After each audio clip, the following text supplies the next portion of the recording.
환상적인 월드 클래스 우리의 손흥민이 완벽히 돌아왔습니다. 정상튜브 구독 좋아요. 페리시치 단 한 명을 선발 명단에서 제외했을 뿐인데 토트넘은 180도 다른 팀이 되어 있었고 손흥민은 자신의 가치를 다시 한번 증명하며 이번 시즌 토트넘 최고의 경기력을 이끌었습니다. 토트넘 공격수들의 긴밀한 연계 플레이는 훌륭했으며 좋은 공격 흐름을 이어나갈 수 있었는데 그 중심에는 손흥민이 있었습니다. 그는 마치 지난 시즌 득점왕 시절의 폼을 되찾은 것 같았는데 기민한 발놀림으로 종횡무진 상대 수비진을 농락했을 뿐 아니라 단 한 번의 기회가 찾아온 순간 놓치지 않고 환상적인 마무리를 선보였습니다. 프리미어리그 27라운드 토트넘과 노팅엄의 한판 승부홈에서 개최된 이번 경기는 콘테 감독이 과감한 결단을 내렸습니다. 토트넘의 지난 두 경기, 이해할 수 없는 전술 기용으로 또다시 페리시치에 대한 노골적인 사랑을 보여준 콘테 감독이었는데요. 콘테 감독이 점차 건강을 회복하며 팀에 더 많은 관여를 하기 시작하자 토트넘의 성적은 오히려 하락하는 아이러니한 상황이 벌어지기도 하였습니다.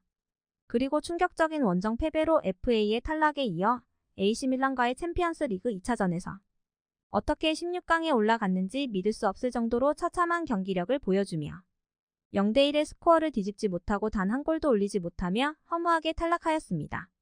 물론 그 중심에는 페리시치가 있는데요. 페리시치는 지난 두 경기에서 손흥민 선수와 함께 선발 출전해 또다시 손흥민 선수를 꽁꽁 묶는 모습이 나오며 지켜보는 팬들의 분노를 유발하였습니다.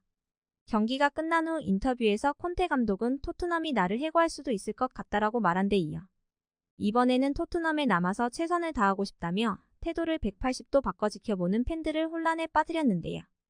페리시치 대신 왼쪽 윙백으로 출전한 벤 데이비스는 적극적인 공격과 수비에 가담하며 왕성한 활동량을 선보여 페리시치와 대조되었습니다. 벤 데이비스는 오랫동안 손흥민과 합을 맞춘 선수인 만큼 두 사람의 연계 플레이는 인상적이었는데요. 왼쪽 공간이 살아나자 토트넘의 공격진이 다 같이 살아나기 시작했습니다.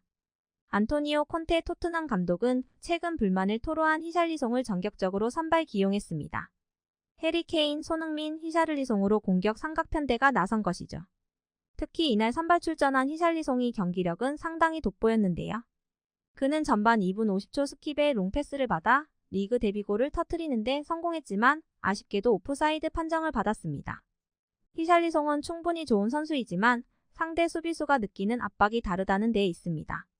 이번 시즌 히샬리송은 리그에서 단 한 골도 기록하지 못하는 선수라는 것이 수비수들은 경기 전 전술 분석 시간에 확실히 인지하고 들어오기 때문에 심리적으로 안정되어 있는 상태로 경기에 나섭니다.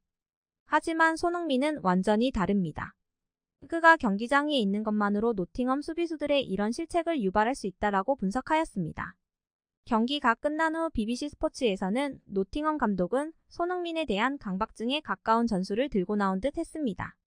비록 득점은 취소되었으나 토트넘의 경기력은 한마디로 말해 압도하는 수준이었습니다. 스카이 스포츠의 해설자 제이미 캐러건은 경기를 해설하던 중 오늘 토트넘은 이번 시즌 동안 공격이 제대로 안 되던 문제들이 해결되었다. 그동안 팀 플레이를 해야 할 때 개인 플레이가 많이 나오며 흐름을 끊을 때가 많았는데 좌측면 손흥민과 벤 데이비스의 원투 연계를 통해 공격이 살아나고 있다. 라고 말하며 페리시치가 빠지자 토트넘의 경기력이 확연히 달라졌다. 는 코멘트를 남겼는데요. 이후 토트넘은 전반전 케인의 헤더골과 페널티킥을 통해 2-0으로 미단체 후반전을 맞이하게 되는데요. 노팅엄 감독인 스티브 쿠퍼는 토트넘의 공격이 손흥민의 발끝에서 시작된다는 것을 깨닫고 손흥민을 밀착 방어하는 등 전술 변경을 지시하는데요. 그럼에도 손흥민은 침착한 모습으로 수비수들의 압박을 견디며 공을 지켜내며 좋은 패스를 뿌려줍니다. 이후 손흥민에 대한 지나친 견제로 오른쪽 측면에서 공간이 열릴 때가 많았고 오른쪽에 있던 히샬리송에게 기회가 찾아옵니다. 히샬리송은 득점이 욕심이 날 상황에서 손흥민을 정확히 겨냥해 패스를 줬고 손흥민은 히샬리송의 패스를 정확히 오른쪽 무릎으로 터치해 떨궈낸 후 접근. 절묘한 왼발 슈팅으로 상대 수비수의 가랑이 사이를 가로지르며 득점에 성공했습니다. 이 같은 손흥민의 득점에 토트넘 홈팬들은 일제히 일어나 기립박수를 치며 손의를 외쳤는데요. 이제 잉글랜드 프로축구 프리미어리그 EPL의 손흥민 토트넘 EPL 통산 100호 골에 이제 한 골만 남았는데요.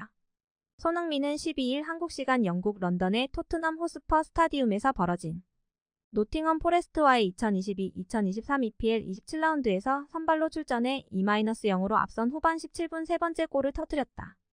지난달 20일 웨스트햄 유나이티드전 득점 이후 약 3주 만에 터진 리그 6호 골입니다. 이 골로 손흥민은 EPL 통산 99호 골을 기록했습니다. 100호 골에 단 1골만 남겼습니다. 2015-2016 시즌 독일 분데스리가를 떠나 토트넘 유니폼을 입은 손흥민이 100호 골고지에 오르면 아시아 선수 최초가 됩니다. 데뷔 시즌 리그에서 4골을 넣은 손흥민은 2016-2017 시즌 14골, 2017-2018 시즌 12골, 2018-2019 시즌 12골, 2019-2020 시즌 11골, 2020-2021 시즌 17골, 2021-2022 시즌 23골을 기록했습니다. 특히 지난 시즌에는 모하메드 살라 리버풀과 함께 득점왕을 차지했습니다.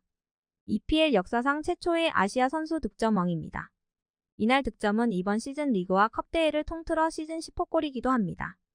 이로써 손흥민은 2016-2017 시즌을 시작으로 7시즌 연속 두 자릿수 골에 성공했습니다. 토트넘은 3-1로 승리하며 최근 잉글랜드 축구협회 FA컵과 유럽축구연맹 UEFA 챔피언스 리그에서 탈락한 아쉬움을 씻었습니다. 15승 3무급의 승점 48제를 신고하면서 5위 리버풀 승점 42가 승점 차를 벌렸고 4위를 굳건히 했습니다. 토트넘이 간만에 기분 좋은 승리를 거두자 홈팬들의 반응은 앞으로 오늘 경기처럼만 했으면 좋겠다. 페리시치는 절대 선발 명단에 올려서는 안 된다. 손흥민이 골을 넣고 미소 짓는 모습을 보니 나까지 기분이 좋아진다. 오늘의 토트넘의 축구는 정말 보는 내내 즐거웠다 등의 반응을 보이며 손흥민을 응원했습니다. 끝으로 역사를 새로 쓸 우리 손흥민 선수의 골장면 함께 하시며 오늘 전해드릴 소식은 여기까지입니다. 정상튜브 시청자 여러분은 어떻게 생각하세요? 정상튜브는 여러분의 생각이 궁금합니다. 댓글로 여러분의 생각을 남겨주세요. 여러분 행복한 일은 매일 있습니다. 아무도 당신에게 상처 줄 자격이 없습니다. 다른 사람들이 아무렇게나 던지는 말에 상처받지 말고 오늘도 세상에서 가장 소중한 당신에게 잘해주기로 약속해요. 가장 큰 성공은 행복한 당신입니다. 당신보다 더 소중한 사람은 아무도 없습니다. 소중한 당신의 하루를 아름답게 보내시길 바랍니다. 구독과 좋아요 꼭 한번 부탁드리고 시청해주셔서 진심으로 감사드립니다. 지금까지 정상튜브였습니다.